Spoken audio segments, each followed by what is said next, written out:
Bonjour à tous, bienvenue sur la Minute Conseil Assurance, le podcast de l'agence Mendes, votre courtier en assurance, en prévoyance, en fiscalité, en Suisse romande. Je suis Alexandre et je suis accompagné de Johanna. Bonjour Johanna. Bonjour Alexandre et bonjour à tous. Bon alors, nous ne sommes pas encore dans la période des déclarations d'impôts. Il faudra attendre encore quelques mois pour faire cela, mais cette semaine, nous voulions revenir sur quelque chose que vous ne saviez peut-être pas. Vos assurances peuvent vous faire des économies d'impôts. Alors bien sûr, on pense tout de suite au troisième pilier qui est un vrai levier de fiscalité, puisqu'il permet d'économiser des montants d'impôts élevés chaque année. Mais ce n'est pas tout, et Johanna, c'est ce que tu vas nous révéler cette semaine. Aujourd'hui, quelles sont les assurances qui nous permettent de faire des économies d'impôts?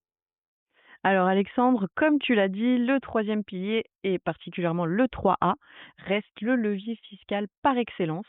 On ne vous l'apprend plus. Donc les versements sont entièrement déductibles de votre revenu imposable dans la limite du plafond légal en vigueur. N'oublions pas non plus le troisième pilier 3B qui offre des avantages fiscaux plus modestes et uniquement dans certains cantons, notamment Genève et Fribourg, mais qu'il ne faut pas non plus négliger. Les primes de l'assurance maladie sont également déductibles avec des plafonds qui varient selon votre canton et votre situation personnelle. Et enfin, pour les propriétaires, les primes d'assurance bâtiment ou incendie peuvent, dans certains cas, être déduites de vos frais d'entretien, ce qui représente aussi une économie non négligeable. Tout à fait. Alors tu vas certainement apprendre quelque chose à nos auditeurs, Johanna, puisqu'il faudrait structurer nos assurances pour optimiser la fiscalité. En gros, il faudrait prioriser certaines déductions dans un certain ordre pour faire encore plus d'économies d'impôts. C'est ça?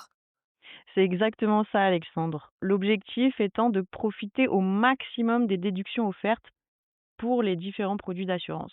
Donc on commence par prioriser les produits qui génèrent le plus gros avantage fiscal et on répartit ensuite intelligemment ces versements.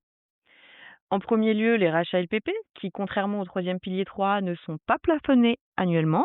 Ensuite, il est essentiel d'alimenter votre troisième pilier 3A au maximum et bonne nouvelle, vous pouvez désormais rattraper les années où vous n'avez pas versé le montant complet. Puis vient le troisième pilier 3B qui offre des avantages plus limités comme on l'a dit, mais qu'il ne faut pas négliger si votre canton en propose. Et pour les indépendants, les rachats LPP ne sont pas possibles. En revanche, les primes de l'assurance perte de gain peuvent être comptabilisées comme charge de l'entreprise ou comme dépenses professionnelles, selon que vous soyez en société ou en raison individuelle. Mais tout ça, eh ben, c'est un peu difficile de le faire par soi-même quand on ne connaît pas bien la fiscalité de toutes les assurances. Et c'est là tout l'intérêt de faire appel à un conseiller financier comme l'agence Mendes pour nous aider à y voir plus clair. Et oui, Alexandre, tu l'as dit, la fiscalité suisse est complexe. Et d'une personne à l'autre, selon sa situation personnelle et son canton, les ajustements à faire ne seront pas du tout les mêmes. Un spécialiste pourra analyser en détail votre taux marginal d'imposition pour déterminer quelles déductions sont réellement les plus avantageuses pour vous. Il pourra aussi vérifier et réajuster toutes les structures de vos contrats, que ce soit la LPP ou la prévoyance, identifier les doublons qui vous coûtent très cher et établir pour vous une déclaration complète optimisée au maximum. Dites-vous qu'une stratégie fiscale bien pensée peut vous faire économiser plusieurs milliers de francs. Ce serait dommage de passer à côté. Contactez-nous dès aujourd'hui sur agencemendes.ch. Eh bien, Johanna, nos auditeurs savent désormais quoi faire pour encore plus optimiser leur fiscalité personnelle.